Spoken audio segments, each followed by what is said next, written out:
इस निश्चय संवाद में जिसका आयोजन वर्चुअल रैली के माध्यम से किया जा रहा है, यहाँ उपस्थित जनता दल यू के पूर्व प्रदेश अध्यक्ष और अभी लोकसभा में जनता दल यू के संसदीय दल के नेता श्री राजीव रंजन उर्फ ललन सिंह जी, प्रदेश जनता दल यू के कार्यकारी अध्यक्ष श्री अशोक चौधरी जी, संजय गांधी जी, नवीन कुमार आर्या जी, और जो आज 3 विधानसभा क्षेत्रों के साथ इस वर्चुअल रैली का आयोजन किया गया है, तो हमारे बांका जिले के धोरैया से प्रत्याशी श्री मनीष कुमार जी, बांका जिले के अंतर्गत बेलहर के प्रत्याशी श्री मनोज कुमार यादव जी, मुंगेर जिले के जमालपुर के अपने प्रत्याशी श्री शैलेश कुमार जी, और इस कार्यक्रम में जो यहाँ जानकारी मिली है, बांका जिला जनता दल यू के अध्यक्ष उपस्थित हैं रितेश कुमार जी, मुंगेर जिला जनता दल यू के अध्यक्ष श्री संतोष सहनी उपस्थित हैं, और अन्य सभी इस वर्चुअल रैली में उपस्थित सम्मानित नेतागण, मेरे प्रिय साथियों, बहनों एवं भाइयों, मैं सबसे पहले आप सब लोगों का अभिनंदन करता हूं। और आपको मालूम है कि ये जो इस बार विधानसभा का जो चुनाव हो रहा, एक अलग किस्म की परिस्थिति में इस चुनाव, कोरोना के चलते जो दुनिया भर में आज स्थिति उत्पन्न हुई है, पूरे देश में भी और अपने राज्य में भी, और इसी दौरान चुनाव का आयोजन किया गया है। और इसमें इतना कम समय है चुनाव को लेकर के, जो पहले इससे ज़्यादा समय हुआ करता था, और इसमें हम लोग हर बार कितनी सभाओं में, लगभग सभी विधानसभा क्षेत्रों में जाते थे, और कभी कभी तो कोई विधानसभा क्षेत्र में एक जगह के बजाय 2 जगह कर लिया करते थे मीटिंग, लेकिन वह इस बार इतने कम समय में संभव नहीं है। इसलिए हम लोगों ने इस वर्चुअल रैली का भी आयोजन किया, और आप जानते हैं परसों और कल यानी 12 तारीख को और 13 तारीख को भी 3 वर्चुअल रैली का आयोजन किया। और एक जो वर्चुअल रैली का आयोजन हम लोगों ने 12 तारीख को किया था शाम में 5 बजे, उसमें जो आज अभी पुनः वर्चुअल रैली कर रहे हैं, उन तीनों विधानसभा क्षेत्रों में उसी दिन वर्चुअल रैली हुई थी। और आज हम 4 जगह पर पब्लिक मीटिंग करके आए। तो एक दिन में 4 जगह से ज़्यादा पब्लिक मीटिंग करना, आम सभा करना ज़्यादा संभव ही नहीं है, और वह भी उस तरह से नहीं जैसे पहले हुआ करता था। तो एक सांकेतिक तौर पर मीटिंग भी कर लिया करेंगे हम लोग, और उसके अलावे बाकी जगहों के लिए वर्चुअल रैली के माध्यम से करेंगे। तो एक बार तो हम वर्चुअल रैली कर चुके हैं, तो कुछ क्षेत्र में औपचारिक रूप से वहाँ की सभा में पहुँचते हैं, तो इसलिए बाकी क्षेत्रों में पुनः एक बार वर्चुअल रैली करने का हम लोगों ने निर्णय लिया। तो इसलिए आज पुनः इस बात की चर्चा कर रहे हैं, और हमारे सभी सुयोग्य प्रत्याशियों ने भी अपनी बातें कही। एक जगह की बात नहीं आ रही थी, लेकिन वो भी कुछ बोल रहे थे। तो मैं तो सब लोगों को अपनी तरफ से सबके प्रति अपनी शुभकामनाएं व्यक्त करता हूँ।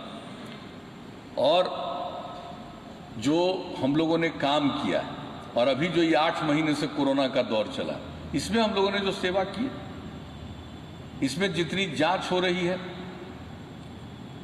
जो पूरे देश में 10 लाख की आबादी पर जो औसतन जांच है, उससे ज़्यादा 10 लाख की आबादी पर औसत जांच बिहार में हो रहा है। लोगों के इलाज का भी इंतजाम, और जो लोग ठीक हो रहे हैं, तो जो औसत देश का है, जितने लोग ठीक हुए हैं, उससे ज़्यादा बिहार में ठीक हुए।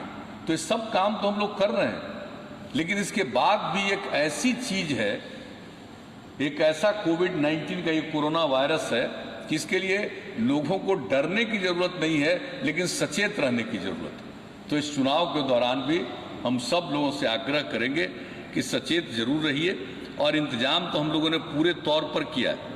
हर प्रकार से जो जांच का हमने जिक्र किया है, RT-PCR से जांच, ट्रूनेट से जांच, रैपिड एंटीजन टेस्ट किट से जांच, सब तरह से जांच हम लोग करवा रहे हैं। और जांच के लिए और उसका दायरा हम लोग बढ़ाते चले जा रहे हैं।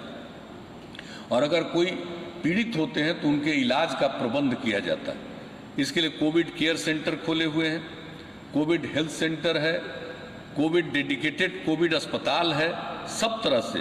और बहुत लोगों को होम आइसोलेशन में रखा जाता है, सब तरह से लोगों को। और जो लोगों की अगर मृत्यु हो जाती है तो उनके परिजनों को हम लोग सहायता भी देते हैं। मुख्यमंत्री राहत कोष से 4 लाख रुपए की सहायता देते हैं। और आप जान लीजिए कि अभी तक जो काम बिहार सरकार ने किया है, लगभग हम लोगों ने 10,000 करोड़ रुपए से अधिक की राशि खर्च की है इसके इंतजाम। केंद्र सरकार की भी बहुत सहायता अनेक चीज़ों में इसके अलावे मिली है लोगों के बीच में। तो कई प्रकार से काम किया जा रहा है और हम यही आश्वस्त करेंगे कि राज्य सरकार के द्वारा और केंद्र सरकार के द्वारा इन सब चीज़ों में इसके निदान के लिए हमेशा प्रयास किया जा रहा है। लेकिन सबको सचेत रहने की आवश्यकता। और हम तो यही आग्रह करेंगे भाई कि मास्क का उपयोग जरूर कीजिएगा। जब वोट दीजिएगा तो उसमें मास्क का उपयोग करके वोट देने के लिए जाइएगा। ये सारी बातें तो करेंगे, लेकिन हम लोगों ने इस दौरान भी अनेक जो काम किए आप जानते ही हैं। जो लोग लॉकडाउन के दौरान मदद किया, राशन कार्ड धारियों को 1,64 लाख राशन कार्ड धारियों को, चिन्हित परिवारों को 1,000 रुपये की सहायता दी गई। और केंद्र सरकार की तरफ से आप सोच लीजिए कि नवंबर तक मुफ्त में भी अनाज देने का इंतजाम किया गया। तो हर प्रकार से लोगों की मदद सहायता। और जो राशन कार्ड धारी से वंचित थे, ऐसे 23,38,000 लोगों को राशन कार्ड का इंतजाम किया गया। तो हर तरह से हम लोगों ने काम करने की कोशिश की है। जो बाहर लोग थे उनको हम लोगों ने, जो बिहार के लोग बाहर में फंसे हुए थे, लगभग 21 लाख लोगों को 1,000 रुपये की मदद हम लोगों ने की। और जो यहाँ पर आए और केंद्र सरकार ने जो रेलगाड़ी का परिचालन किया लोगों को लाने के लिए, तो उसमें आए 22 लाख के करीब लोग। और उसके अलावे जो यहाँ पर जो लोग 8 जगह जिसको हम लोगों ने चिन्हित किया था जहाँ ज़्यादा बीमारी थी, वहाँ से जो लोग आए उनको हम लोगों ने क्वारंटाइन सेंटर में रखा 14 दिन तक। और एक एक व्यक्ति पर 14 दिन में 5,300 रुपये का व्यय किया। तो हर तरह से हम लोगों ने सहायता करने की कोशिश की है। लेकिन कुछ लोग जिनको किसी चीज़ की न जानकारी न कोई समझ, कई तरह की बात बोलते रहते थे। लेकिन अब जान लीजिए कि जो हमने बता दिया, जांच से लेकर के और इसके इलाज के लिए जो प्रबंध किया गया वो सब कुछ है। और जो मृत्यु का दर है, जो देश का एवरेज है 1.5 से भी ज़्यादा, उससे बहुत नीचे है, 0.5 के करीब। तो कहने का मतलब है कि हर प्रकार से बिहार में सब कुछ काम किया जा रहा है। तो हम लोगों ने तो अपनी तरफ से किया है। अब हम सब आप लोगों से ही आग्रह करेंगे कि इन सब चीज़ों को तो देखिए। लेकिन अब जो हम लोगों को काम करने का मौका मिला पिछले 15 वर्षों से, आज 15वां साल चल रहा, तो लोगों ने जो काम करने का मौका दिया, हम तो उनके शुक्रगुजार हैं। लेकिन हमने सेवा की शुरू से। हमारे साथियों ने बताया और आप सब लोग जानते हैं, पिछले निश्चय संवाद में भी इन सब बातों की हम लोगों ने चर्चा की। और उसके पहले आप लोग जानते हैं, पिछले महीने 7 तारीख को, 7 सितंबर को जो हमने किसी तरह का कार्यक्रम किया था पूरे बिहार में, तो उसमें तो हमने सारी बात कर दी। एक एक काम जो पहले का बुरा हाल था और जो हम लोगों ने काम किया है, हमने तो बताया था। तो जब हम बोल रहे थे और बोलते बोलते जब अपनी बात समाप्त करके हम बैठे, तो हमारे साथी यहीं पर थे। उन लोगों ने हमको कहा कि भाई आप तो 2 घंटा 56 मिनट बोले, यानी 3 घंटा। मुझको समझ में नहीं आया कि 3 घंटा तक हम बोलते रहे। तो अगर बोलना शुरू करें और सारी बात को बताना शुरू करें तो इसी तरह से घंटों, यानी इतना काम किया। पहले वाले ने तो कुछ किया ही नहीं। पति पत्नी को 15 साल काम करने का मौका मिला। हमारे साथी बता रहे थे किस क्षेत्र में काम, न कानून का राज कायम किया, क्या बुरा हाल था, किस तरह की स्थिति थी, कितने नरसंहार हो रहे थे, आपराधिक कितनी घटनाएं घट रही थी, बुरा हाल था। कोई हिम्मत नहीं करता था शाम में घर से निकलने का, सारी बातें थी। आने जाने का कहीं रास्ता ठीक नहीं था, सड़कों की स्थिति बहुत खराब थी और कुछ ही सड़कें थी। गांव से तो जोड़ने वाली बहुत कम सड़कें थी। जो शहरी इलाके से भी सड़क गुजरता था बहुत बुरे हाल में था। तो तो कहीं तो कोई काम नहीं, शिक्षा के क्षेत्र में कोई काम नहीं, स्कूल के बाहर रह जाते थे, कोई पढ़ाने का इंतजाम नहीं था, कोई चिंता नहीं थी कि लोग पढ़ें, किसी बात की चिंता नहीं थी, स्वास्थ्य का कोई ध्यान नहीं था, तो किसी क्षेत्र में कोई काम नहीं। और हम लोगों को जब काम करने का मौका मिला तो हमने उसी समय कह दिया था कि हमारा विश्वास है न्याय के साथ विकास में, और न्याय के साथ विकास का मतलब है हर इलाके का विकास और समाज के हर तबके का उत्थान, सबके लिए हम लोगों ने काम किया। और जो किनारे पर थे, हाशिए पर जो थे, उनको मुख्य धारा में जोड़ने के लिए हम लोगों ने प्रयास किया। महिलाओं के उत्थान के लिए, अनुसूचित जाति जनजाति के उत्थान के लिए, अति पिछड़े वर्ग के उत्थान के लिए, अल्पसंख्यक समुदाय के उत्थान के लिए हम लोगों ने जो प्रारंभ से काम किया, सबको मालूम है और कितना इसका असर अच्छा पड़ा है। तो एक एक काम हमने किया, हर चीज हम लोग करते जा रहे हैं। जो पहला 5 साल किया उससे ज्यादा अगले 5 साल में किया, और अभी जो 5 साल का समय समाप्त हो रहा है, चुनाव आ रहा, इसमें तो और ज्यादा काम हम लोगों ने किया। सबकी इच्छा को समझ करके उसको पूरा करने की हम लोगों ने कोशिश की है। और किस तरह से काम हुआ है।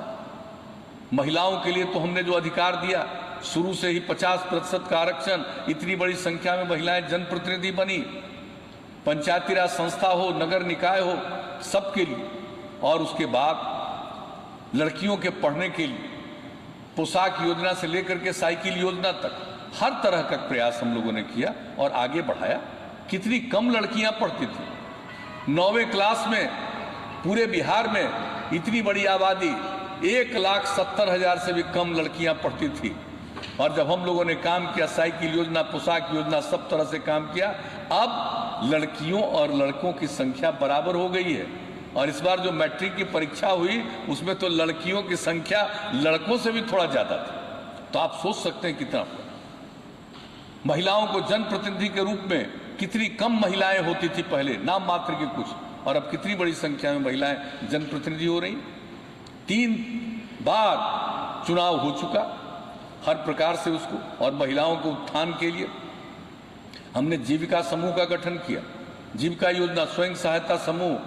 और हमने सोचा कि 10 लाख स्वयं सहायता समूह कम से कम बनाएंगे। अब 10 लाख हो गया। 1,20,00,000 से भी ज्यादा महिलाएं जीविका समूह से जुड़ी हुई हैं। अब कितना उनमें जागृति आ रही, तो सबको जागरूक करने का प्रयास किया। जो किनारे हैं उनको मुख्य धारा से जोड़ने का काम किया, जिसका जिक्र हमने किया, चाहे अनुसूचित जाति जनजाति, अति पिछड़े वर्ग या अल्पसंख्यक समुदाय के हों, सबके लिए हम लोगों ने काम किया। और ये सब काम करते हुए जब इस बार काम का मौका मिला तो हमने 7 निश्चय का ऐलान किया।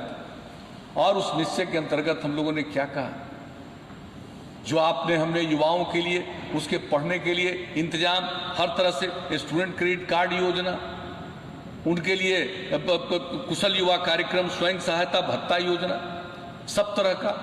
हर जिले में इंजीनियरिंग कॉलेज, पॉलिटेक्निक संस्थान, अनेक प्रकार के संस्थाओं की स्थापना, और उसके अलावा नए मेडिकल कॉलेज की स्थापना। कितना काम किया, और हर प्रकार से उसको हम लोग बढ़ाते चले गए। और इसके अलावे हम लोगों ने कितना निर्णय लिया, ये आप सबको मालूम है। महिलाओं को सरकारी सेवाओं में 35% का आरक्षण लागू कर दिया। अब पुलिस में जो महिलाओं की संख्या है, आप देख लीजिए, शायद ही किसी राज्य में इतनी महिलाएं पुलिस में हैं। तो सब प्रकार से हम लोगों ने काम करने की कोशिश की।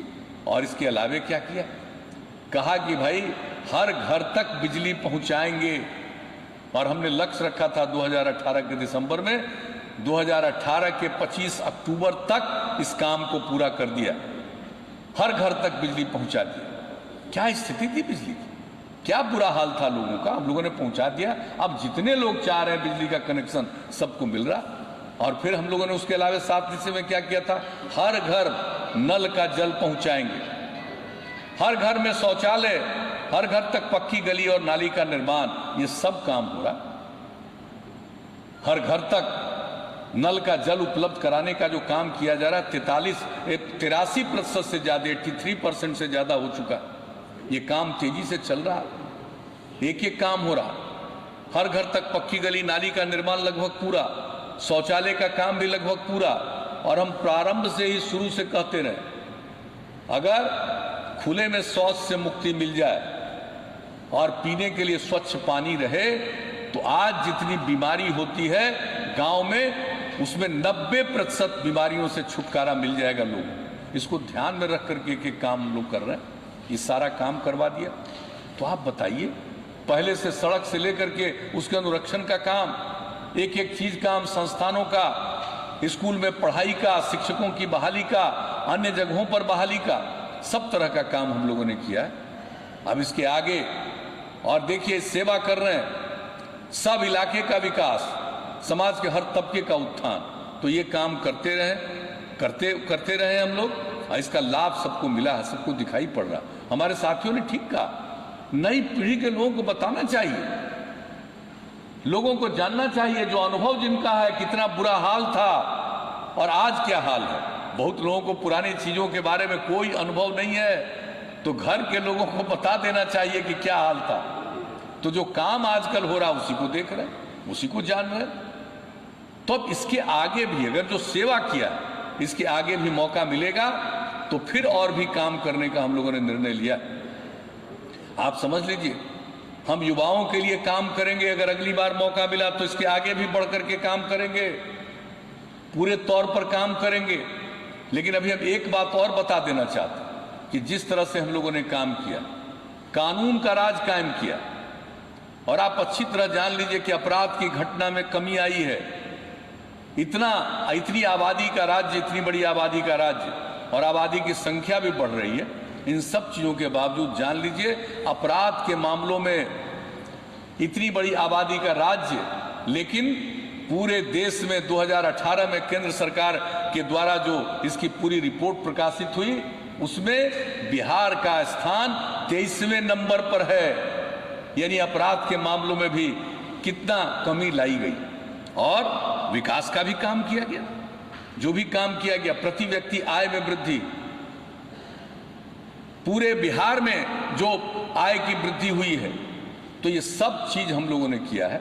और इन सब चीजों के बाद, हर तरह के काम के बाद आगे जो काम करेंगे, हम ये बात आप लोगों को बता देना चाहते हैं कि हम लोग पूरे तौर पर मेहनत करेंगे, और आगे भी जो काम हम लोग करना चाह रहे हैं, वो काम के बारे में आपको थोड़ी हम लोग जानकारी दे देना चाहते हैं कि अगर इसके बाद आप लोगों ने मौका दिया तो आप अच्छी तरह जान लीजिए, युवा शक्ति बिहार की प्रगति, और इसमें जो भी हम लोग दे रहे हैं, इंस्टीट्यूशन तो बन गया, पढ़ाई तो शुरू हो गई, लेकिन आप जान लीजिए कि जैसे ITI, पॉलिटेक्निक संस्थान, इन सब पॉलिटेक्निक संस्थानों में हम छात्रों को और भी टेक्नोलॉजी के माध्यम से नई ट्रेनिंग और देंगे, और ज़्यादा बढ़ाएंगे। क्योंकि देखिए, टेक्नोलॉजी का विकास हो रहा है, और अगर टेक्नोलॉजी जितनी बढ़ रही है, उसके बारे में अगर हमारे युवाओं को उसका अध्ययन नहीं हो जाए,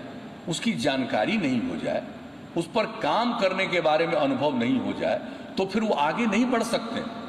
इसलिए हम जो नई टेक्नोलॉजी है, उन सब चीज़ों का प्रशिक्षण वहाँ भी कराएंगे। इसके अलावा हर जिले में हम लोग मेगा स्किल सेंटर बनाएंगे, ताकि सिर्फ जो ITI और पॉलिटेक्निक संस्थान में पढ़ते हैं वही नहीं, अन्य जो दूसरे हैं, उन सब लोगों के लिए ट्रेनिंग होगी। जैसे हम लोग कुशल युवा कार्यक्रम में जो कंप्यूटर पर काम करना सिखाए, अब उसके आगे 10 लाख लोगों ने ट्रेनिंग ली। अब उसके आगे लोगों को और जो नई टेक्नोलॉजी है उसके बारे में लोगों को प्रशिक्षित किया जाएगा, जानकारी दी जाएगी, ताकि वो काम कर सके और काम दूसरों का ले भी सके, व्यापार भी कर सके, उद्योग भी कर सके। इसके लिए वो जरूरी, तो वो काम करेंगे। और फिर टूल रूम बनाएंगे हर प्रमंडल में, हर कमिश्नरी में, जिसमें ये पढ़ करके आएंगे। इतनी आधुनिक ये जो तकनीक के बावजूद उनको और ज़्यादा वो जितने तरह के इक्विपमेंट होते हैं, सभी इक्विपमेंट का इंतजाम रहेगा। एक एक चीज़ को वो देख सकेंगे और एक एक चीज़ को जान सकेंगे। और उसके अलावे 10वीं और 12वीं तक की पढ़ाई पढ़ चुके लोगों, छात्र छात्राओं को भी हम नई टेक्नोलॉजी के बारे में और बेहतर प्रशिक्षण करवाएंगे, ताकि लोग काम कर सकें, दूसरों से काम ले सकें। और यहाँ पर जो नई टेक्नोलॉजी का पूरे तौर पर प्रचार प्रसार हो जाएगा, लोग उसका अनुभव लोगों को हो जाएगा, तो आप जान लीजिए राज्य और तेजी से आगे तरक्की करेगा और लोगों को मजबूरी में बाहर नहीं जाना पड़ेगा। और यहीं पर जो काम होगा तो ये सब काम हम लोग इसमें करेंगे। और इसके लिए हम लोग तो एक डिपार्टमेंट भी बनाएंगे स्किल और उद्यमिता के लिए, तो ये सब काम करेंगे युवाओं के लिए, अब महिलाओं के लिए, उनके लिए भी काम करेंगे। अभी जो हम लोगों ने तय किया कि जो महिला पास करेगी इंटर 12वीं कक्षा तो 10,000 रुपया देंगे और ग्रेजुएट हो जाएगी तब उनको 15,000 देंगे, अब हम लोग 25,000 देंगे। अब हमने तय कर दिया कि आप फिर मौका दीजिएगा तो इंटर पास करने वाली हर लड़की को हम लोग 25,000 रुपये की मदद करेंगे और जो ग्रेजुएट हो जाएंगे उन सब लोगों को हम 50,000 रुपये की मदद करेंगे लड़कियों का। और जितना कहीं भी कोई भी काम वो करना चाहिए, जिस प्रकार से अनुसूचित जाति, जनजाति और अति पिछड़े वर्ग के लिए किया है, सभी महिलाओं को जो भी कोई उद्योग के लिए इच्छुक होंगी 10 लाख रुपए की सहायता करेंगे, 5 लाख रुपया अनुदान देंगे और 5 लाख रुपया बिना उनको टैक्स का उनको हम लोग ऋण देंगे। तो ये सब काम हम लोग करेंगे। और उसके अलावे जितने तरह के सरकारी इंस्टीट्यूट, सरकारी जो ऑफिसेज हैं, कार्यालय होंगे, तो हम लोगों ने तो महिलाओं के लिए आरक्षण किया है, तब उसमें सुनिश्चित किया जाएगा कि हर प्रकार के सरकारी कार्यालय में, ऑफिस में महिलाएं भी पर्याप्त संख्या में रहें, ताकि लोगों को पता चले कि भाई पुरुष और महिला सब मिलकर के सरकारी काम भी कर रहे हैं और लोगों का काम भी सुन रहे हैं। इसलिए ये काम तो करेंगे। और तीसरा चीज क्या करेंगे, हर खेत तक सिंचाई के लिए पानी पहुंचाएंगे। इसकी घोषणा हमने की थी 1 तारीख को इसी महीने में, 1 मार्च को, और उसके बाद हम लगातार बोलते रहे और इसको अगली बार जब मौका मिलेगा तो इस काम को हम लोग करेंगे। उसके बाद गांव का विकास, एक एक चीज, उसमें सफाई का और जितना काम किया है उसका इंतजाम करें, हर प्रकार से सड़क पर करना। 16 और जान लीजिए हर घर तक बिजली तो पहुंचा दिया, अब हर गांव में सोलर स्ट्रीट लाइट लगवाएंगे ताकि रात भर उजाला रहे हर गांव में। ये सब काम हम लोग करेंगे एक एक जगह पर। और इसके अलावे ठोस और तरल अपशिष्ट प्रबंधन करेंगे। जितने 7 निश्चय की योजनाएं हैं सबका अनुरक्षण करवाया जाएगा और पशु एवं मत्स्य संसाधनों का विकास करने के लिए उसमें पूरी की पूरी सहायता उन लोगों को गांव के अंदर, विशेष तौर पर खेती के लिए तो हम लोग कर ही रहे हैं, कृषि रोड मैप बना करके तो हम लोग काम कर ही रहे हैं, उससे बढ़ रहा है, उत्पादकता बढ़ रही है, उत्पादन बढ़ रहा है। उसी तरह से पशु एवं मत्स्य संसाधन में हम लोग काम करेंगे ताकि सब चीज का उत्थान हो सके। तो इस तरह से ये काम करेंगे। और शहर के क्षेत्र में भी ठोस और तरल अपशिष्ट प्रबंधन वगैरह का तो काम साफ सफाई के लिए किया ही जाएगा। लेकिन इसके अलावे जान लीजिए कि जितने वृद्धजन हैं, कुछ लोगों को परिवार में इज्जत नहीं मिलती है, घर के बाहर चला जाना पड़ता है, वैसे लोगों को बहुत कष्ट होता है।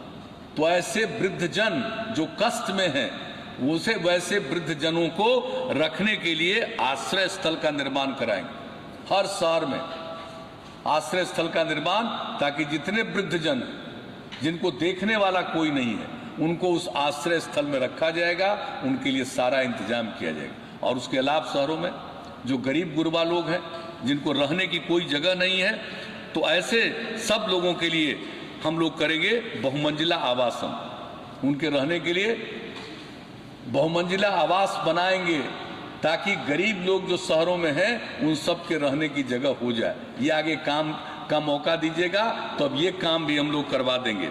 और एक बात और है, सभी नदी घाट और महत्वपूर्ण शहरों पर जहां पर होता है वहां पर मोक्ष धाम का निर्माण और विद्युत शवदाह गृह का भी निर्माण हम लोग करेंगे। हर तरह से काम, ताकि लोगों को अंतिम संस्कार में सहूलियत मिल सके।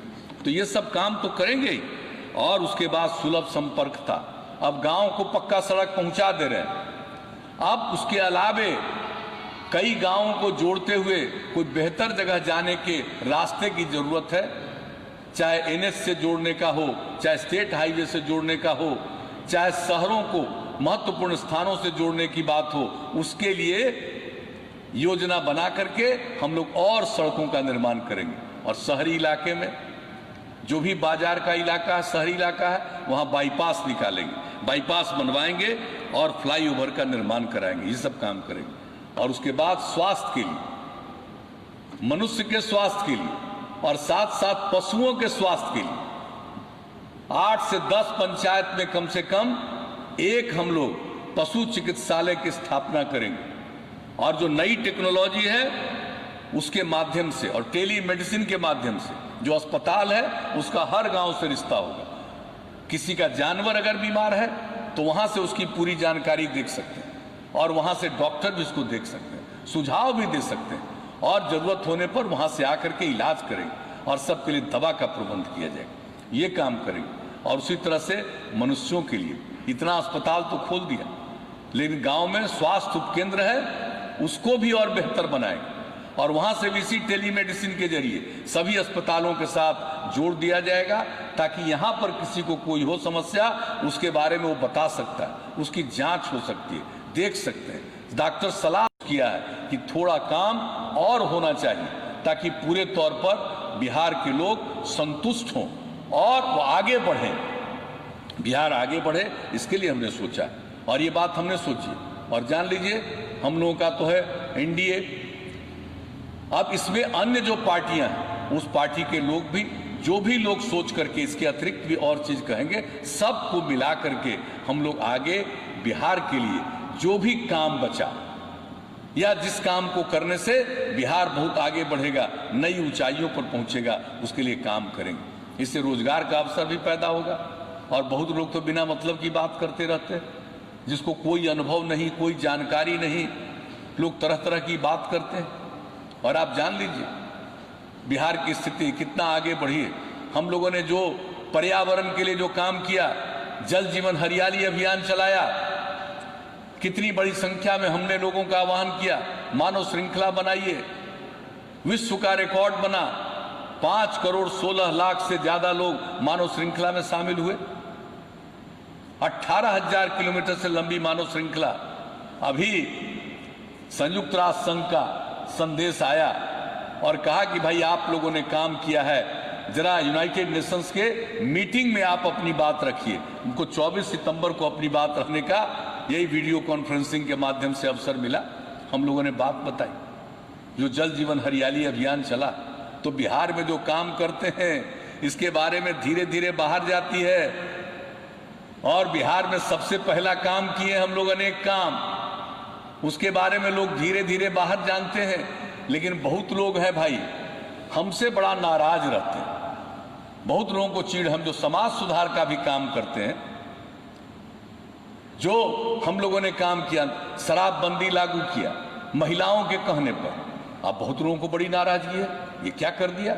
आप तो जानते हैं कितना भी अच्छा काम करिए, कुछ प्रतिशत लोग तो गड़बड़ करने वाले लोग होते ही हैं, तो बड़ी नाराजगी। यहां जो काम हो रहा उसकी चर्चा नहीं, झूठ मूठ के उल्टा पुल्टा कुछ बात करना, अनाप शनाप बिहार के बारे में बात करना। अरे आकर के कोई देखो तो सही किस तरह का विकास हुआ है, किस तरह से आमदनी बढ़ी है और कैसा हम आगे जा रहे हैं। क्या था बजट, क्या बजट था हम लोगों के आने के पहले? अधिकतम 24,000 करोड़ से नीचे का, और अब 2 लाख करोड़ से ज्यादा का बजट हुआ। एक एक काम जो हम लोग कर रहे हैं, कितने बड़े पैमाने पर लोगों का नियोजन हुआ। हर तरह का काम हम लोग करते रहे, लेकिन कुछ लोगों की आदत है। और एक बात जान लीजिए, कुछ लोगों के मन में बात रहता है, कुछ लोगों का अपना निजी परिवार है, पति पत्नी बेटा बेटी यही परिवार है, और हम लोगों के लिए पूरा बिहार एक परिवार है, और हमारी समझ में संपूर्ण बिहार एक परिवार, और कुछ लोगों के लिए अपना परिवार, अपना खास परिवार, वही परिवार। हम पूरे बिहार को परिवार मान करके उनके हित में काम करते हैं, और कुछ लोगों को इससे क्या मतलब, अपने हित में लोग काम करते हैं और तरह तरह की बात करके समाज में लोगों में विवाद पैदा करना चाहते हैं, और हम लोग समाज में एकजुटता पैदा करना चाहते हैं। आपस में लोग एकजुट हों, प्रेम हो, भाईचारे का माहौल, सद्भावना का माहौल। और आप देख लीजिए जो इस तरह से सद्भावना का भी माहौल हुआ, हर तरह से हमने क्या कहा शुरू से, हम क्राइम बर्दाश्त नहीं करेंगे, करप्शन बर्दाश्त नहीं करेंगे, कम्युनलिज्म बर्दाश्त नहीं करेंगे, यानी अपराध को नहीं, भ्रष्टाचार को नहीं। और इस तरह से कोई भी आदमी करना चाहेगा, सांप्रदायिक झंझट करना चाहेगा, हम लोग इस चीज को, सांप्रदायिकता को भी बर्दाश्त नहीं करते। हम लोग मिलजुल करके सबकी सेवा करते हैं, सबको एकजुट करने का प्रयास करते हैं। ये काम हम लोगों ने किया और इसलिए स्थिति है, हमारे साथियों ने कहा, आप सब लोगों का अनुभव है, जिसको अब घर से निकलना है, जरूरत है, कभी भी निकल सकता है। पहले क्यों नहीं निकल पाता था भाई? चलने की कोई जगह नहीं थी, जो कानून का राज नहीं था, जंगल राज था। अब कानून का राज है। हर प्रकार से हमने इसकी संक्षेप में बात बता दी आपको, तो एक एक चीज को जानिए। अब इसी को देखते हुए अगर आप चाहते हैं बिहार और नई ऊंचाइयों पर पहुंचे, तो एकजुट होकर के पूरे बिहार को एक परिवार मानते हुए, और जो हम सेवा करना ही अपना धर्म मानते हैं, इसको ध्यान में रखते हुए निर्णय लीजिएगा। और अगर आप फिर से काम करने का मौका देते हैं, तो बिहार को और नई ऊंचाइयों पर पहुंचाने में हम सब मिलकर के कामयाब होंगे, यही हमको कहना है। तो आज आपके बीच में पुनः एक बार, हम पहले भी कह चुके हैं, पुनः आज आपको कह रहे हैं, और क्षमा कीजिएगा। हम फिजिकली हर जगह पहुंच पाना किसी के लिए संभव नहीं है, हम नहीं पहुंच पाए, तो पुनः इस वर्चुअल रैली के माध्यम से ही आपसे हमने मिलने की कोशिश की है। तो हम लोग एक दूसरे को देख रहे हैं नई टेक्नोलॉजी के माध्यम से, तो उसके चलते भी अपनी बात रख रहे हैं, लेकिन मन में पूरा संकल्प रखना चाहिए, प्रेम का, भाईचारे का, सद्भावना का, और एकजुट होकर बिहार को आगे बढ़ाना है, यही हम लोगों का आग्रह है। और इसलिए हम तो आप सब लोगों से यही अपील करेंगे कि हम लोगों के जितने साथी हैं, और हम क्या बताएं आपको, सब लोगों के बारे में जो बात है आप कहिएगा, हम उम्मीदवारों को भेज देंगे कि कितना काम हुआ है। चाहे धोरैया विधानसभा हो, पूरा लंबा हर तरह का काम, चाहे 7 निश्चय के अंतर्गत काम हो, या किसी भी तरह से कोई भी अन्य काम हो, विद्यालय के काम हो, पथों का निर्माण हो, हर प्रकार के काम के बारे में, सिंचाई के बारे में, हर चीज का, वही जो हमारे उम्मीदवार हैं, ये जो हमारे उम्मीदवार थे मनीष कुमार जी, उनके क्षेत्र में, हमारे उम्मीदवार मनोज यादव जी, उनके क्षेत्र में भी इतना काम और सब के बारे में जानकारी, हम तो कहेंगे कि इन लोगों को जो जानकारी है वो दे देना चाहिए, उपलब्ध करा देना चाहिए। हम अशोक चौधरी से आग्रह करेंगे, क्योंकि फिर बोलेंगे और ज़्यादा समय लगेगा। तो हर चीज़ के बारे में जो हम लोगों ने काम किया है, तो हम तो अब यही आग्रह करेंगे कि हमारे जितने भी उम्मीदवार हैं, धोरैया से मनीष कुमार जी, हमारे उम्मीदवार हैं बेलहर से मनोज यादव जी, हमारे उम्मीदवार हैं जमालपुर से शैलेश कुमार जी, इनको भारी बहुमत से विजयी बनाइएगा। तीर छाप है, और तीर का जो निशान है उसके बगल में बटन दबा करके आप वोट करिएगा, भारी मतों से विजयी कराइएगा। 28 तारीख को वोट है।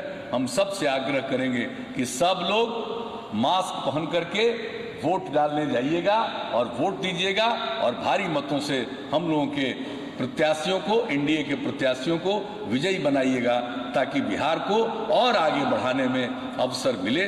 तो इन्हीं शब्दों के साथ आप सब लोगों को पुनः अपनी बात कहने के लिए जो मुझको मौका मिला, और आपने हम लोगों की बात सुनी, इसके लिए मैं आप सबको हृदय से धन्यवाद देता हूं, और आप सब लोगों का अभिनंदन करता हूं। सबको मैं अपनी शुभकामनाएं देता हूं, और अपनी बात को यही समाप्त करता हूं। बहुत बहुत धन्यवाद।